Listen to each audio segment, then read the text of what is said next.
Irmãs, nós estamos com o intuito de trabalhar artigos da Fiel e também do Voltemos ao Evangelho. Essa semana, hoje, nós vamos trabalhar um trecho desse livro, Sem Medo da Minha Idade. É um livro muito bom, principalmente que para quem já passou dos 40, ou está chegando nos 40. Não é o seu caso, né, linda? Está longe, né? Então, ou quem está com medo de chegar aos 40, então, você pode comprar esse livro. Muito bom. Pela editora Fiel, tá aí. Sem Medo da Minha Idade. Esse livro, vou mostrar para vocês. Aí. Deixa eu ver se eu consigo abrir aqui em outra... Só para me ler com vocês o que está escrito ali. Está aqui. Elise, que é a escritora desse livro, ele é autora de diversos livros sobre aconselhamento bíblico, família e vida cristã, incluindo um dos livros mais vendidos delas foi Pais Fracos, Deus Forte, Vencendo Medos e Ansiedades e um Coração Inabalável. Ela possui mestrado em aconselhamento bíblico pela Trinity Theological Seminary e vem atuando no aconselhamento de mulheres desde 1989. Então, esse livro ele tem uma parte que vai falar sobre o que nós vamos comentar, cujo tema é paz. Confie completamente no que Deus pode fazer. É lógico que eu fiz algumas adaptações, porque como é um trecho de um livro, ela não trabalha muitos textos bíblicos, né? Ela apenas cita alguns. Então, eu fiz umas adaptações, então é com base na parte deste livro. Tá bom, irmãs? Então, vamos abrir as nossas Bíblias no Salmo 120. Oi? Exatamente. Para adulto, para criança, para quem tem filhos velhos. Hoje eu vi Deixa eu ver se eu consigo mostrar essa foto aqui para vocês. Hoje eu vi aqui eu não sei quem colocou, mas eu achei interessante. Uma senhora de 97 anos que mudou para o abrigo para cuidar de um filho de 80 anos. Onde alguém viu isso? Você que postou? Aonde? No Instagram? Então, uma mãe de 97 anos que mudou para um asilo de idosos para cuidar do filho de 80. Né? Eu não sei. Eu só sei que é assim, né? Eu estou parecendo o Chicó lá do Alto da Compadecida. Eu não sei, só sei que é assim. Eu não sei. Eu não sei. Vamos lá, vamos abrir em Salmo 127. Eu vou abrir aqui no texto aqui para vocês também, para quem já acostumou aí com o telão. Então, tá aí também. Esse é um texto bastante conhecido. Muita gente tem de cor e salteado. Muita gente cita, principalmente esse primeiro verso, em relação às questões de ansiedades, né? As preocupações em relação a filhos e família. Mas é um desafio para ser vivido. Às vezes a gente precisa, às vezes não, nós precisamos sempre sair de uma fé teórica para uma fé prática, né? Para a gente não ser igual aos judeus, né? Os judaizantes, né? Que tinha toda a lei decorada, os 5 primeiros livros da Bíblia decorada. Olha, uma criança de 8 anos tá até Gênesis, Êxodo, Deuteronômio, né? Levítico e Números. Né? Os 5 primeiros livros chamados de os livros de Moisés decorado. Aos 12 anos de idade, os meninos já tinham todo o Antigo Testamento praticamente decorado. Aí o que acontecia? Eles iam para o templo aos 12 anos, para ser ouvido pelos mestres da lei, para ser considerado religiosamente de maiores. Então, foi o que aconteceu com Cristo, quando ele foi levado ao templo aos 12 anos. Lembra daquele texto bíblico, né? Então, os meninos, com 8 anos de idade, já tinham o quê? Todo o texto decorado. Mas, diferentemente dos judeus, dos judaizantes, nós não precisamos decorar.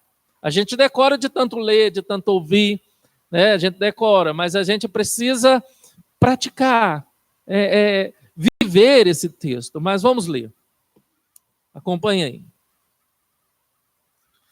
Se o Senhor não edificar a casa, em vão trabalham os que a edificam.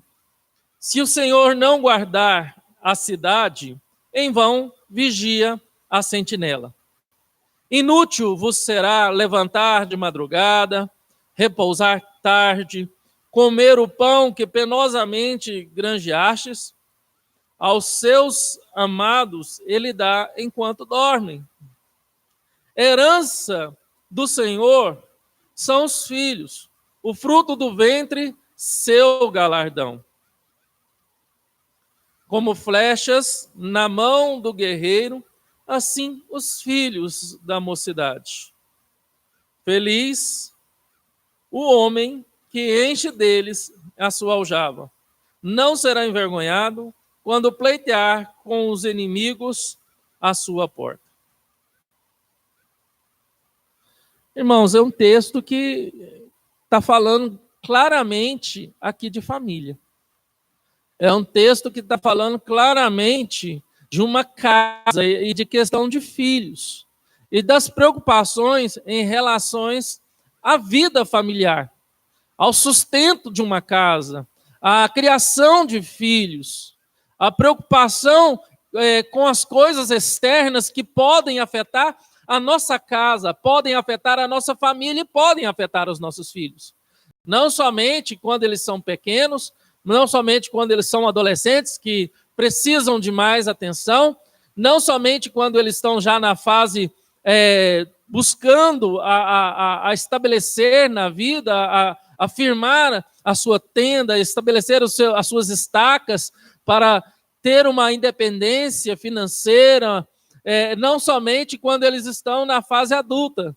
Mas eu creio, e assim eu tenho vivido isso, nesses 10 anos de pastorado, que os filhos sempre são uma preocupação para os pais.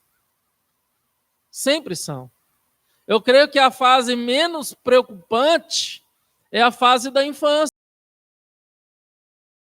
Perto ainda está sobre os nossos cuidados, podemos conduzir, eles se deixam conduzir, eles são obedientes, principalmente quando a gente fala mais alto, ou quando a gente pega uma varinha ou uma chinelazinha e a gente consegue ainda dominá-los, não é verdade? Mas quando eles chegam na fase da adolescência, da juventude, vai ficando mais difícil. E as estratégias, elas têm que ser mudadas. Uma coisa é você lidar com o seu filho na idade infantil. As estratégias são outras, os meios são outros. Outra coisa é você lidar com seus filhos na idade da adolescência. E outra coisa é você lidar com seus filhos na idade adulta. São estratégias, momentos diferentes, contextos diferentes. E nós devemos estar conscientes dessa fase para poder, diante das escrituras sagradas, conduzir os nossos filhos. Conduzir os nossos filhos. Porque eles sempre vão buscar o quê? Dos seus pais? Conselhos. Eles sempre vão buscar orientação. Principalmente na fase adulta. Passou aquela fase da adolescência, a fase do encantamento com os pais, a fase que os amigos parecem que são mais importantes e sabem mais do que os pais. Essa fase da adolescência é assim. Os pais já não servem mais porque é careta. Então, quando chega na fase adulta, que vem a maturidade, muitas vezes os filhos já adultos precisam da orientação dos pais. Então, quando a gente trata de um tema como esse, pais, confiem plenamente no que Deus pode fazer, é justamente para que você possa entender que nós devemos desvencilhar, tirar do nosso coração a síndrome de Messias. Porque muitas vezes nós nos colocamos no lugar de Jesus. O sacrifício é meu, o esforço é meu, eu tenho que me sacrificar, eu tenho que ir até o sangue para que... Não. Nós aprendemos na lição passada que a aliança de Deus é com os pais e com os filhos. Que a graça de Deus se estende aos nossos filhos. Deus fez aliança com a nação, Deus faz aliança com a família. Porque a família, a nossa família, aponta para uma família maior, a família de Deus, a família que foi nascida e criada aos pés da cruz de Cristo. E nós entendemos que Deus tem um povo santo, um povo eleito, um povo de propriedade exclusiva do Senhor. Do Senhor.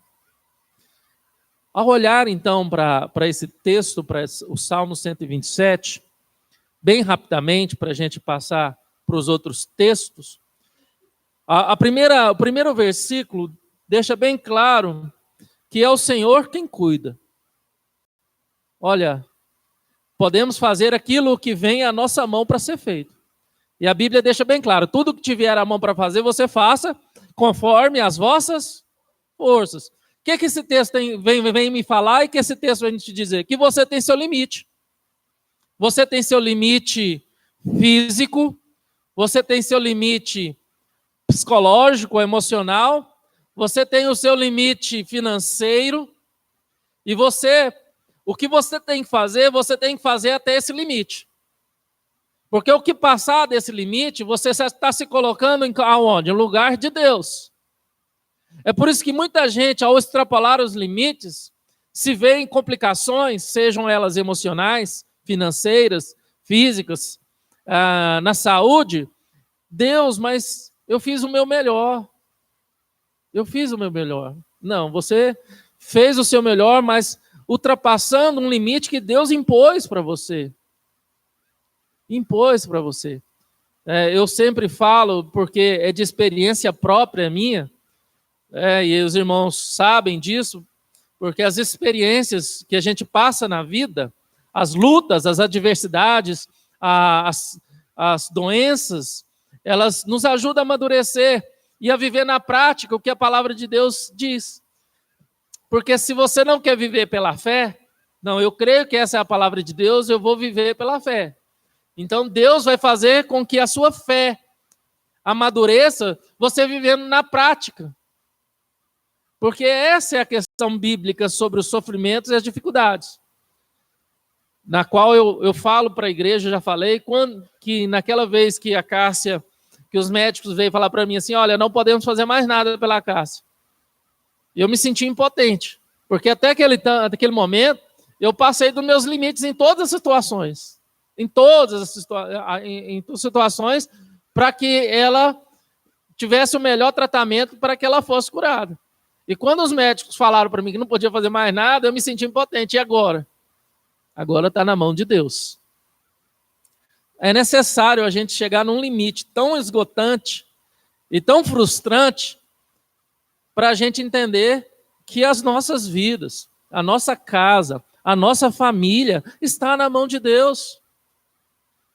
A Bíblia deixa bem claro, Jesus deixa bem claro, você não vai aumentar um côvado no curso da sua vida com a sua ansiedade. Preocupando se amanhã você vai ter seu emprego, preocupando se amanhã a sua renda familiar vai ser suficiente para dar o melhor para os seus filhos, ou para continuar dando a segurança financeira à sua família, à sua casa.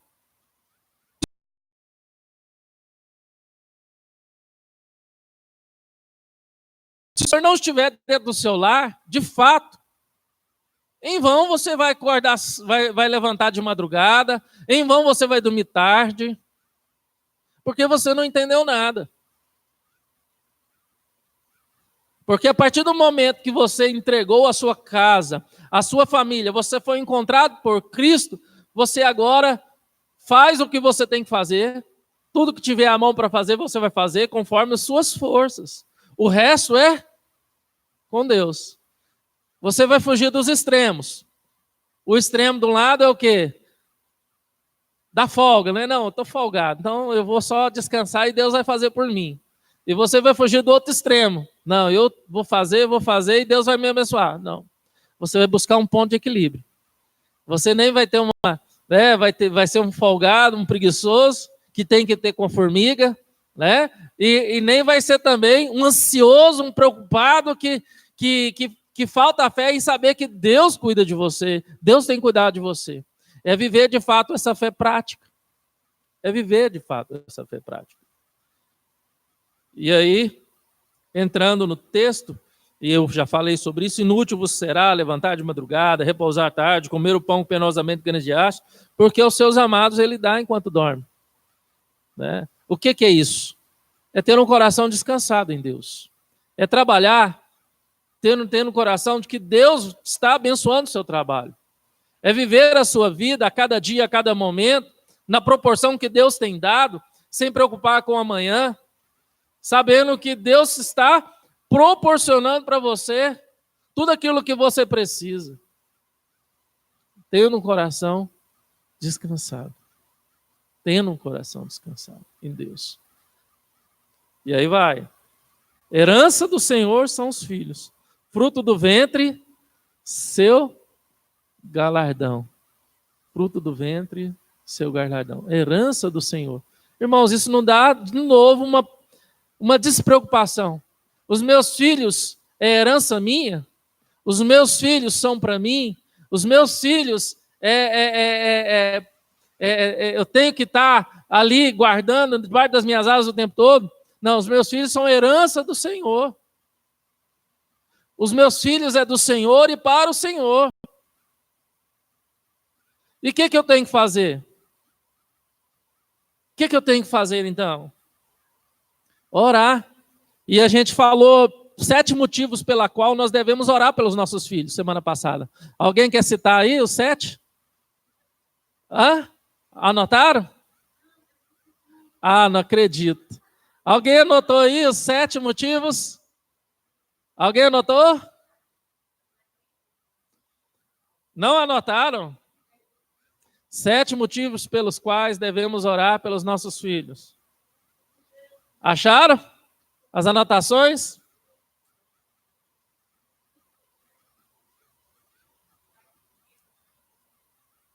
Está com eles aí? Então vamos lá. Ninguém anotou, não? Eu vou falar para vocês. Tá lendo? Então vai lá, Solange.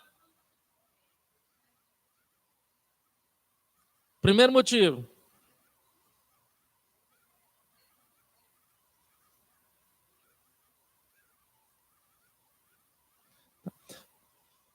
Então vamos lá. Primeiro é deixar vir as minhas criancinhas. O primeiro motivo é saber o quê?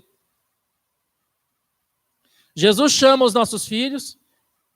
E esse chamado de Jesus é um chamado o quê? Eficaz.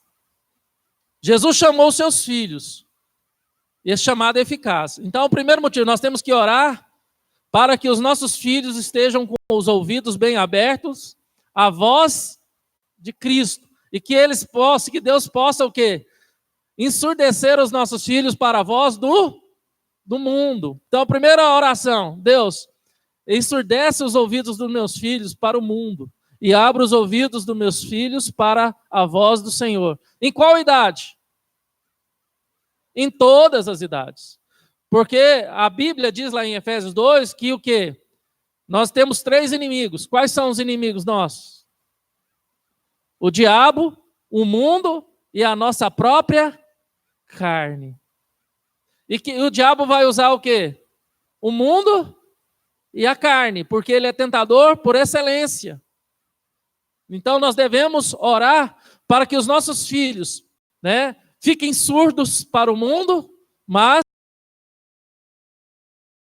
de Cristo. Primeira oração, sua mãe. Fique surdo para o mundo. para as malícias, para as más companhias, as más amizades.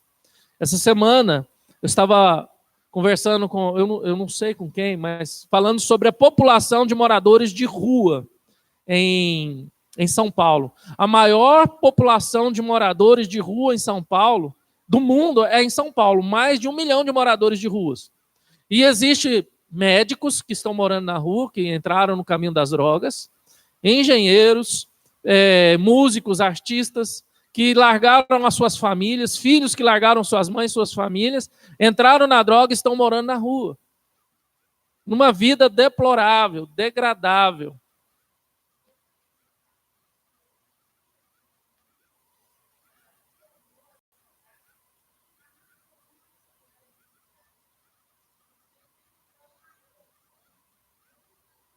Para você ver. Tudo começa com o quê? Com as más companhias, com as tentações do mundo. Começa com isso, mas ouve o mundo. Então, primeira oração é essa, tá bom? Entendeu, irmãos? Segunda, qual que é a anotação?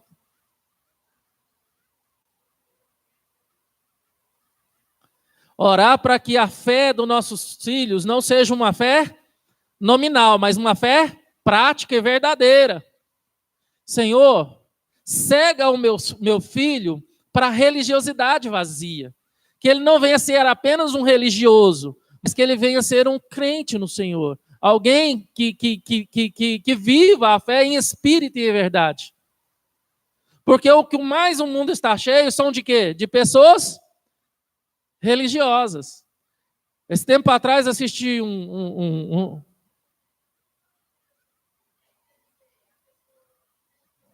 Religiosa é a pessoa que vive apenas as práticas de uma religião, sem a essência da verdadeira religião. Ele vê na religião algo que apenas que ele tem que cumprir para agradar a Deus.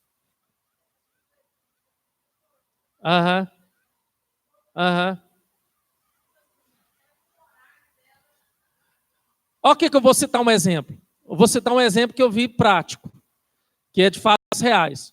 Um assassino nos Estados Unidos, que ele era romanista, ele tinha o crucifixo no seu carro, ele tinha tudo, frequentava a igreja, confessava e tudo, mas era assassino. Então ele frequentava a igreja, mas fora da igreja ele matava pessoas. É algo apenas de aparência. Algo apenas de aparência. Ou algo apenas para ele se sentir melhor em relação ao pecado. Hã?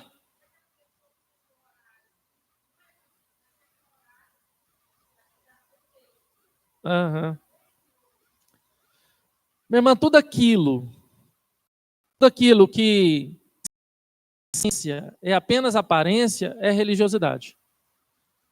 Não adianta nada eu não ter na essência, porque a verdadeira religião é o que a Bíblia diz: amar a Deus sobre todas as coisas e o próximo como a mim mesmo. A verdadeira religião, ela não se encontra em doutrinas humanas, ela não se encontra em nenhum edifício religioso.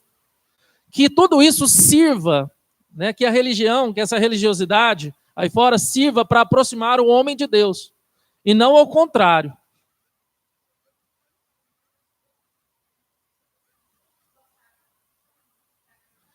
Não, isso é idolatria dentro de uma certa religião.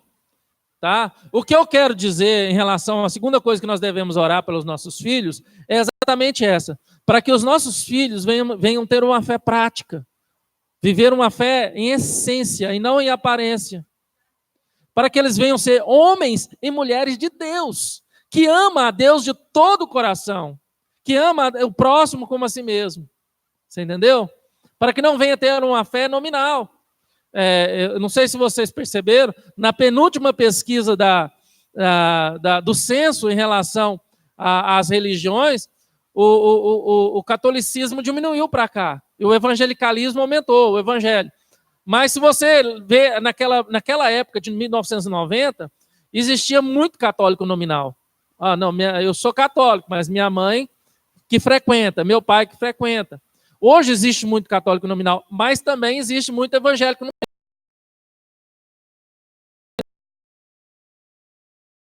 Vai, minha avó que vai, mas eu sou evangélico. São pessoas nominais. São pessoas nominais. Então, o que acontece? A verdadeira essência do evangelho, ele não nos afasta, mas ele nos traz a congregar. Por quê? O congregar, o estar numa igreja, participando de um pequeno corpo, é usado por Deus para nos moldar. Porque no céu nós vamos ser uma grande família. Se eu não consigo viver numa pequena família com seus defeitos e dificuldades aqui na terra, o quanto vai ser complicado. Lá é maravilhoso. Mas Deus quer nos moldar aqui, mano. Deus não nos chamou para ser uma ilha, para viver uma fé isolada. Deus não nos chamou para isso. A pequena parte de uma comunidade, a gente fala, existe a Igreja Universal do Reino de Deus, não do Bispo Macedo. Existe uma Igreja Universal, uma igreja visível, uma igreja militante.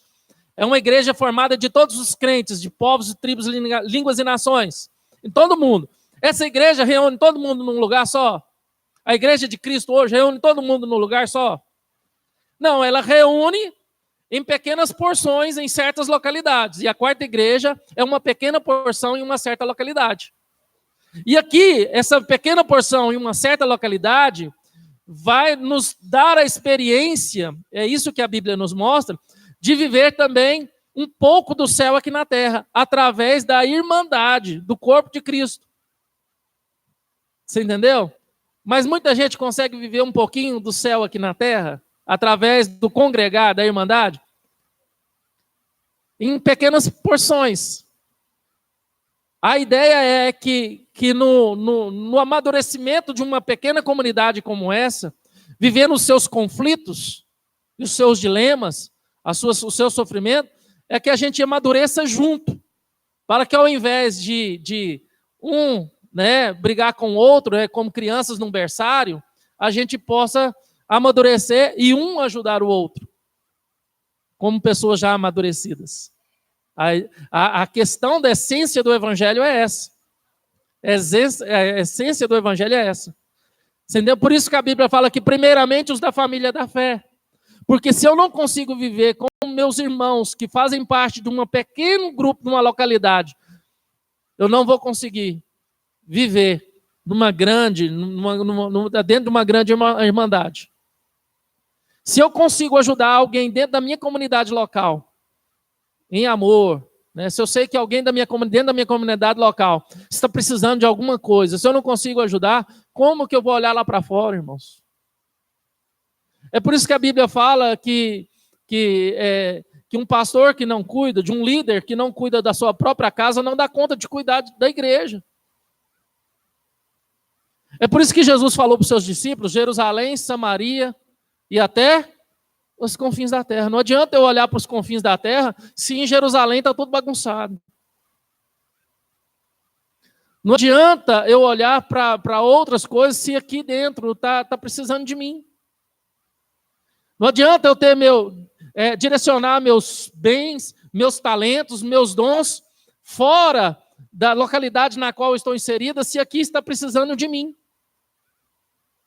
Estão me entendendo, irmãos? É isso claramente que a Bíblia está falando. Gente, a gente está voltando no estudo do domingo passado todinho. Tá vendo? Aí. Mas tá bom, vocês estão aprendendo de novo, né? Aham. Aham. Aham. Aham.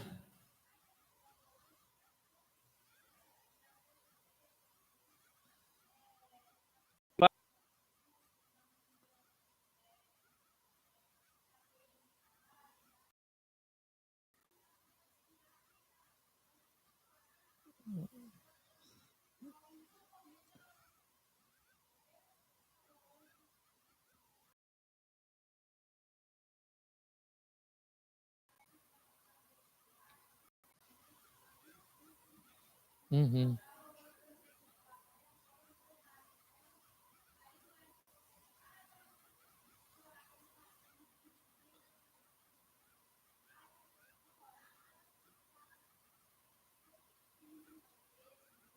Ouvindo a voz do Senhor. É.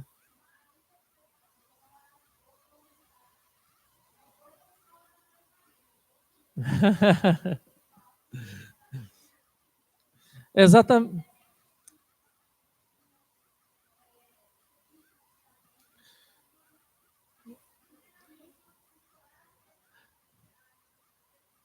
Gente, o que é importante, o que a Franciele está falando, é coaduna com o que é ser uma escola bíblica dominical. Nós estamos numa sala de aula. E quando o professor vai na sala de aula e pergunta se os alunos entenderam a explicação da aula passada, e se a gente vê que a turma não entendeu, o que o professor faz? Volta e explica de novo. E aí vem um aluno que entendeu, que ajuda, igual a Franciele entendeu, outro. Então, isso é muito importante, irmãos, porque a gente não tem que sair de uma certa religiosidade de apenas cumprir tabela. Peraí, isso é assunto. Não, a gente tem que entender o evangelho. A gente tem que entronizar o evangelho aqui no coração. Eu não tenho que pregar para que apenas cumprir uma tabela, que domingo à noite, vem cá, preguei, pronto, acabou. Quem entendeu, entendeu? Não, eu tenho. Olha que interessante. Vou só falar alguma coisa que o Sérgio, citar o Sérgio como exemplo. Toda terça-feira, eu tenho um grupo de estudo bíblico ali no Annapolis City, de frente a Maple Bear. Já tem 7 anos. E a gente está fazendo um panorama da Bíblia. Estudamos todo o panorama do Antigo Testamento e entramos no Novo Testamento. E terça-feira agora, nós falamos sobre Marcos. Né? Sobre Marcos. E o Sérgio participou com a gente. Né? E aí, o Sérgio depois me mandou uma mensagem. Pastor, né? Que mensagem boa, que mensagem tão detalhada, né? Dentre todas as mensagens que o senhor já viu dando na igreja, né? Essa foi tão detalhada, tão boa. Né? E assim, olha que interessante. A bênção de ter uma escola bíblica dominical e um estudo bíblico, porque cada propósito é um propósito. Por exemplo, o estudo bíblico, uma escola bíblica dominical, você pode entrar em detalhes, você ouve, você tira dúvida, você volta, você, né, e vai ali tendo detalhes. Um sermão, por exemplo, terceiro módulo do mestrado, eu aprendi que no sermão você tem que ser o mais simples possível, de uma maneira mais prática, para que o evangelho possa ser entendido, tanto por uma pessoa simples, leiga, né, uma pessoa com menos capacidade do que uma pessoa que é autoinstruída. A gente tem que olhar o público e trazer uma mensagem mais simples, ilustrativa, com ilustrações. Agora, o estudo bíblico, não. Você tem que ouvir, você tem que ensinar, você tem que voltar. Então, o importante é isso, irmãos. Então, o importante é você participar, é você entender. Né? Eu não estou aqui para a gente, vamos correr com a grade curricular. Não, vamos entender a Bíblia. Né? Vamos entender. Então, eu pergunto, por exemplo, a primeira parte da oração pelos filhos. Vocês, semana passada, entenderam o que vocês entenderam hoje? Que devemos orar para que os nossos filhos fiquem surdos para a voz do mundo, mas que fiquem atentos para a voz de Deus? Melhorou bastante, não melhorou? Aham. Aham.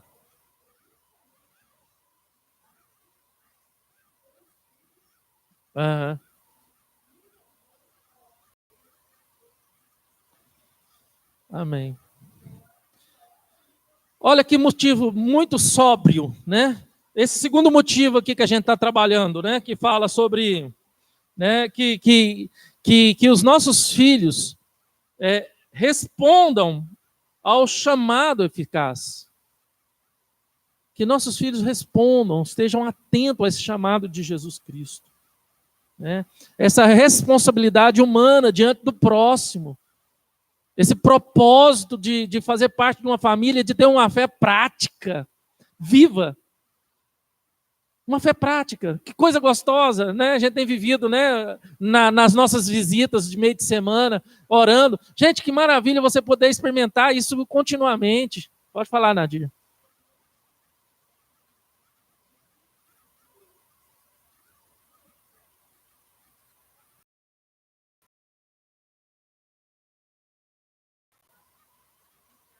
A oração, exatamente. Porque há um ataque, né? Há um ataque na faculdade. Eu não falo nas confessionais. Por exemplo, a Unievangélica. O que a Unievangélica tem investido em capelania nesses últimos anos é incrível. O que estão preparando os capelões e os professores, os capelões preparando os professores para a confessionalidade do evangelho é incrível. Mas as universidades, as escolas que não são confessionais, é terrível, irmãos. Ideologia.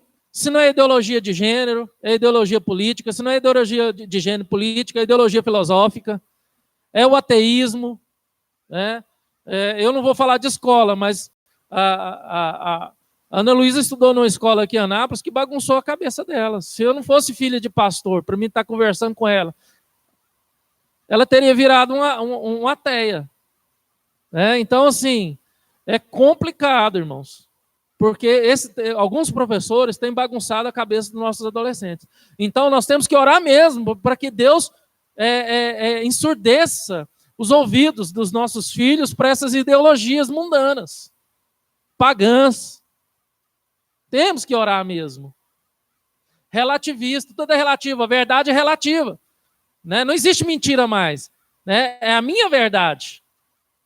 Se não existe mentira, não existe pecado. Se não existe pecado, não preciso de redenção. Se eu não preciso de redenção, eu não preciso de Cristo. Estão vendo, meus irmãos, a coisa diabólica? Se não existe, se tudo é relativo, se não existe bem e mal, eu não preciso de redenção, eu não preciso arrepender. Se eu não preciso de pecado, se não é pecado, eu não tenho minha crise de consciência, eu não vou arrepender, se eu não preciso de arrepender. Porque a ideologia hoje, de certa psicologia, vai exatamente nesse nível, irmãos. Que a ansiedade, a tristeza, olha que interessante, que tristeza em relação a alguma coisa não é mais algo do sentimento, é uma doença. Você pode ser feliz tomando remédio, você pode curar da tristeza tomando remédio, porque a tristeza que você sente, a angústia que você sente, é algo, vamos sim, generalizar, não, é algo que é uma doença, não é algo. Aí quando se fala em relação ao pecado, alguém que fez alguma coisa que entristeceu o Espírito Santo, a pessoa está triste, está abatida, e se ela não entende isso, ela toma um remédio para aumentar a sua endorfina, sua melanina, sei lá, né, o nome dos hormônios, serotonina, para se sentir bem. E ela entende, então, que a tristeza em relação a algo que ela fez errado pode ser melhorada com remédio, e não com arrependimento. Muitas vezes a ciência está caminhando por isso. Eu vou combater a tristeza, alguma coisa, com o medicamento. E aí a gente deixa a vida. Né? Existem os extremos, irmãos. E nós temos que fugir de um extremo. Aquele extremo que a gente... que remédio não é de Deus, aquele extremo que a ciência não ajuda, que a gente tem que fugir dos medicamentos, e o extremo de que só medicamento. Nós temos que achar um ponto de equilíbrio. Nós temos que trazer o equilíbrio. Por exemplo, quando a Ana Luísa passou por essa crise, foi na 7ª série, né, amor? 8ª série. 9º ano. Os remédios foi muito bom para tirar ela da crise. E com o tempo, ela foi desmamando dos remédios. Foi deixando, diminuindo as doses até ela se livrar. Ela não precisa mais de remédio. Às vezes, em vez da gente aumentar a quantidade de remédio, a gente precisa do remédio para sair de uma crise para depois desses remédios. A gente tem que entender que da tristeza, nós precisamos passar por dificuldades, nós precisamos enfrentar as nossas dificuldades, as nossas crises de frente com fé. Se preciso for com uma ajuda da graça geral, da graça comum, que é por meio da ciência, amém, vamos usar a graça específica, né? A graça comum por meio da ciência, a forma indireta de Deus agir.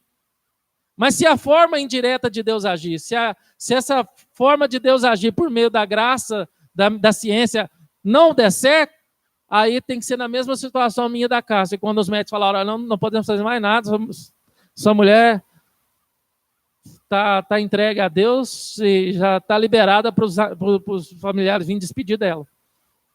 Aí a gente, agora é com Deus. Se a forma indireta de Deus falhou, Deus pode fazer um milagre. E eu creio no milagre. Não porque a minha oração era poderosa, mas porque eu cria num Deus que poderia fazer milagre. E é exatamente essa questão quando nós falamos sobre os nossos filhos, irmãos. Porque a ideia desse texto, desse livro que a gente está trabalhando aqui, é tirar a nossa mão, no certo sentido, de ocupar o lugar de Deus na vida de nossos filhos.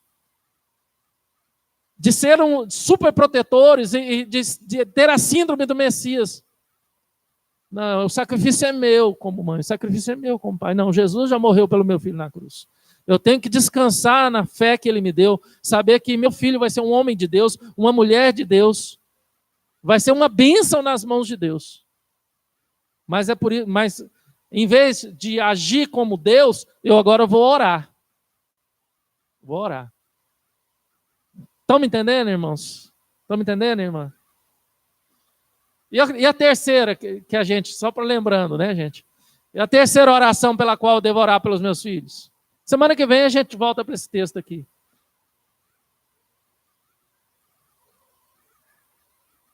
Que os nossos filhos experimentem a santificação de Deus em Deus, para que eles possam entender que o maior valor na vida deles é a sua relação com Deus e com o próximo. Você deve orar para que os seus filhos diminua o seu amor em relação às coisas. Para que, em termos na escala de valores da vida de seus filhos, as coisas não sejam prioridade. As coisas não sejam prioridade, mas sim pessoas. Mas sim Deus seja prioridade. Devemos orar isso, Deus, que a escala de valores dos meus filhos, que ele não venha valorizar mais as coisas acima do Senhor e das pessoas. Orar para que, na escala de valores de seus filhos, Deus e as pessoas sejam mais importantes. Citando novamente o Sérgio, que não está aqui. Né? Eu lembro uma vez o Sérgio falou para mim, no almoço na casa dele, porque o Sérgio ele tem um cargo muito alto na empresa onde ele trabalha. E uma da filosofia que ele usa é o quê? Seja duro com problemas, mas seja maleável, manso com pessoas, bom com as pessoas. Mas com os problemas você tem que ser duro. E muitas vezes a gente quer ser duro com as pessoas. A gente quer bater nas pessoas, né, para ver se resolve os problemas. Não. Com as pessoas a gente tem que ser amável o tempo todo, irmãos. Quantos problemas nós já passamos na vida, quantos problemas nós já passamos na igreja por querer ser duro com as pessoas. Não é assim?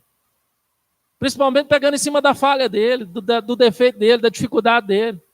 Em vez de nos dispor em ajudar, em caminhar junto, porque talvez a falha dele, a fraqueza dele é a minha. Sim, talvez o irmão tenha uma certa dificuldade em entender a administração financeira. A administração financeira é o meu forte. Eu controlo as minhas finanças muito bem, né? Então, eu vou ajudar o irmão. Vou passar o meu conhecimento para ele. Às vezes o irmão não falar.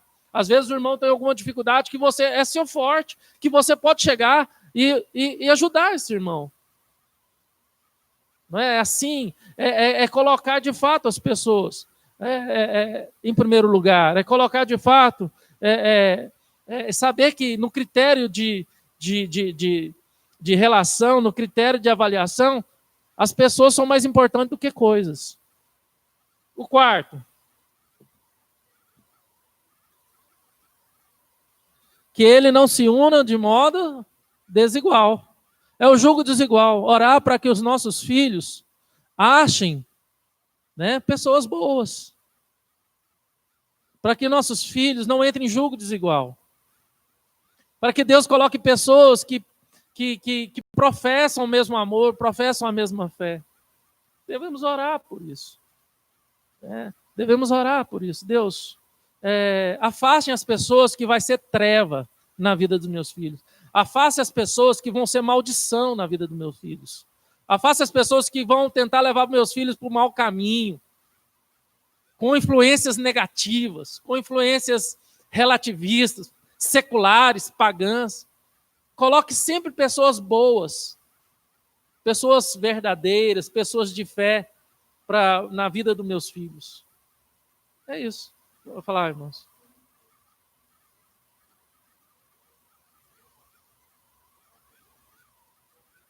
Uhum.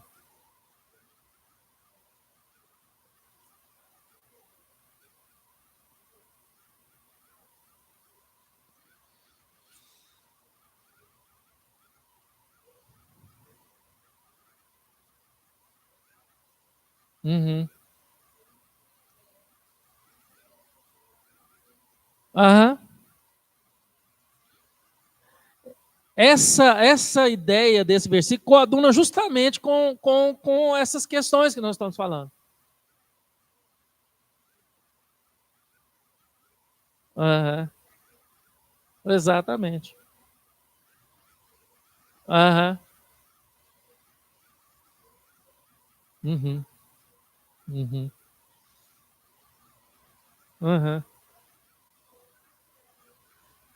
Soltar as ligaduras da impiedade.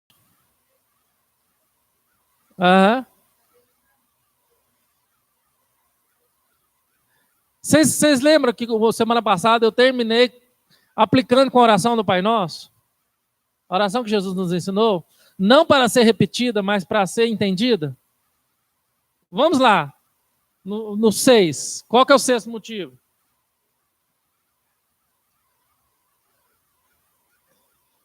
5? Então, vamos lá, 5. Orar para que nossos filhos sejam puros, são pessoas puras, sem malícia, sem maldade, sem maliciosa. Gente, porque o que mais existe no meio familiar são, em momentos de reuniões, de amizades, são coisas entre linhas, são coisas dúbias, né? O que mais se tem aí, música, funk, né? E de músicas aí, são músicas. Eu fui passar o carnaval lá no Rancho da Janina, eu, a Cássia, a Ana Luísa, nossas filhas, ali com a Nédima. Gente, carnaval em beira de é coisa horrível de se ouvir. Quando é fé, no outro dia, a Carolina estava lá dançando e cantando a música com a letra mais horrível. Né? Meu Deus do céu. Né? Então, sim, eu lembro na época que eu era criança, quantas músicas que foram feitas, né, de forró, de coisa de teor malicioso. Né? Então, orar para que Deus mantenha a mente, o coração de nossos filhos puros, santificados. Orar para que Deus, 6, mova os nossos filhos a ter um coração grato. Um coração grato. Quinta-feira agora nós vamos ter um culto de ação de graças. A ideia do dia de ação de graças é de fato ter um dia na qual a gente possa refletir em todo ano, em tudo aquilo que Deus fez. Tudo aquilo que Deus fez para nós. Mesmo as coisas que nós achamos que foi ruim, mas agradecer a Deus porque através daquilo Deus me fez crescer, Deus me amadureceu, Deus me fez enxergar a vida de uma forma diferente. Agradecer o coração grato. Esses dias eu vi um filme americano que a família se reuniu no culto de ação de graças e chamou o filho para fazer parte do culto de ação de graças e ele tinha perdido o pai. Aí ele falou, não vou participar porque eu não me sinto tão grato esse ano. Eu não vou participar deste momento porque eu não sou tão grato. Eu vi que a mãe teve tanta sabedoria para conversar com ele que o convenceu que até a perca do pai é motivo de gratidão a Deus. E ele participou do jantar de ação de graça. Então, olha que interessante, gente, orar para que os nossos filhos tenham um coração grato a Deus. Para que nossos filhos tenham um coração sentido, em gratidão a Deus e pelas coisas de Deus. E por último, né, que quando for o momento certo, eles irão Orar para que eles possam ter discernimento do momento certo na vida deles. Seja para uma obra missionária, seja para um momento de liderança na igreja, seja no momento de despertamento para tocar um teclado. No momento certo, eles escutam a voz de Deus para colocar em prática algum dom e talento que Deus deu para eles. Deus, abre meus ouvidos para ouvir a sua voz. Desperte talentos na vida, dons na vida dos nossos filhos, para que eles possam cooperar no culto ao Senhor, para que eles possam cooperar na casa do Senhor. O quanto é importante esses meninos que ficam aqui no computador, o quanto é importante o irmão da mesa de som, o quanto é importante os irmãos lá da projeção, o quanto o culto precisa do seu voluntariado, o quanto o culto precisa de quem toca, o quanto o culto ao Senhor precisa dos irmãos que se voluntariam. Enquanto tem igreja pagando gente para tudo e matando o culto a Deus através do serviço, dons e talentos, porque matam, porque eu sirvo a Deus também com meus dons e talentos, com o meu serviço. Então, os irmãos que estão ali na mesa de som, tocando, aqui na projeção, lá na projeção, estão cultuando a Deus com o seu serviço. Que maravilha! Porque além de cultuar com o coração, igual vocês estão aqui, eles estão cultuando com o serviço. Então, ore para que seus filhos, ore para que você também possa ser despertado em dons e talentos no serviço e no culto a Deus. Que maravilha você poder oferecer seu serviço a Deus. Não só para você, não só o conhecimento. O conhecimento, quando é só para você, é mera informação. Mas o conhecimento, quando é em prol do outro, é sabedoria. Vai mudar tanto a sua vida quanto a vida do outro. Então, coloque o seu conhecimento, coloque a sua sabedoria, coloque tudo aquilo que Deus tem lhe dado em prol do reino de Deus. Se é cozinha como a Vani, chefe de cozinha aqui na igreja, que benção, ela cultua a Deus e serve a Deus através dos dons, né, de cozinhar. As irmãs aqui que ajudam ela. Eu tenho certeza que cada um de vocês aqui, em particular, tem algum dom e talento e conhecimento que possa ser do que benefício em prol do reino de Deus aqui na Quarta Igreja. Todos vocês têm. Eu tenho, porque eu posso ser útil no reino de Deus. Você tem algo que pode ser útil no reino de Deus. Né? Se você, meu dom é de cozinha, mas já tem a Vani, já tem as irmãs. Eu tenho certeza que se você chegar na Vani, nas irmãs, eu quero ajudar na cozinha, ela vai abrir as portas para você. Tenho certeza. Pode chegar na Vani, eu quero ajudar, que eu quero poder ajudar. Né? Nem que ela faz uma escala, né? Num jantar, um vai fazendo uma escala para variar aí. Mas vamos usar os nossos dons e talentos e orar para que os nossos filhos despertem para isso e escutem a voz de Deus para isso. Eu já vejo adolescentes sendo preparados aqui. Né? Eu vejo vídeos do Guilherme tocando teclado, do Léo tocando violão, da Vanessa, do Luquinhas, do Dazim, dos meninos sendo preparados. Orar para que eles sintam a voz de Deus, né? Chamando eles para colocar os dons e talentos em disposição do reino de Deus. Amém, irmãos? Então, domingo que vem nós vamos tratar desse assunto aqui. Então, mas foi bom, tá? A gente relembrar, né? E entender novamente, tá bom? Alguma dúvida, alguma colaboração?